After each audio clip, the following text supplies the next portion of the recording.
Over the next few days, I packed my things. At some point, the bedroom door opened behind me. Alaric wrapped his arms around me from behind and whispered, "I shouldn't have snapped at you last time. Just let me finish up some work, and then I'll file my own paperwork to leave the pack. Don't worry, I'd never abandon you." His voice was soft, but someone else's perfume was all over his clothes, and it made my stomach turn. I pulled free from his grip and brushed off my sleeve, like I'd touched something filthy. Alaric's jaw tightened. I placed the last piece of clothing into my suitcase and looked around the room, the house I had lived in for 5 years. Every corner held a memory of us. Against my better judgment, I gave him one last chance. Becoming alpha is every male wolf's dream. Would you really give that up for me? Something flickered across Alaric's face. He was quiet for a long time before he spoke. "The truth is, His phone rang before he could finish. Alaric answered, and Vivian's sobbing poured through the speaker. He panicked instantly. Still murmuring reassurances into the phone, he grabbed his jacket and bolted out the door without a single word of explanation. I listened to his footsteps fade down the hall and shook my head with a bitter smile. I was a fool for holding on to even a shred of hope. Maybe it was knowing this was my last night in this house, but I slept deeply, dreamless, undisturbed. The next morning, my phone woke me with a barrage of notifications. A message from Vivian, a hotel booking confirmation, a couple's getaway to Moon Forest with Alaric, 2 months from now. So his plans for the future had never included me. Beneath the screenshot,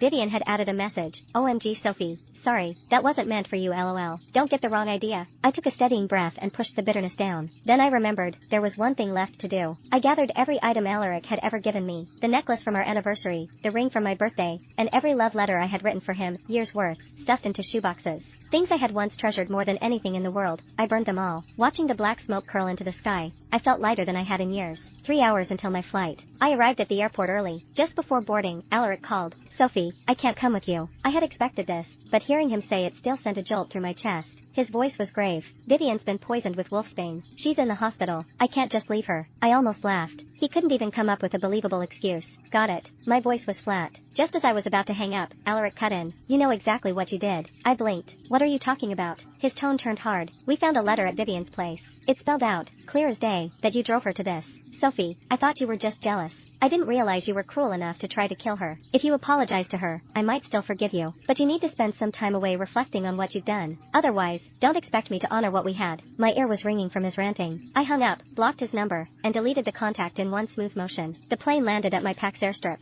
Waiting for me on the tarmac were my parents, and a stranger I had never met. "Sophie, this is Dorian." The name stopped me cold. He was the older brother Alaric had always talked about, the true heir to the Alpha title. When I had first come to Alaric's pack, Dorian had been away, training at another pack. Our paths had never crossed. I hadn't expected that the man I was arranged to mate with would be him. Dorian stepped forward and took my suitcase, smiling warmly. "Hi, it's nice to finally meet you. I'm Dorian." Before I could respond, a phone rang. An unknown number. I answered cautiously. Alaric's frantic voice came through the line. "Sophie, why did you change your flight?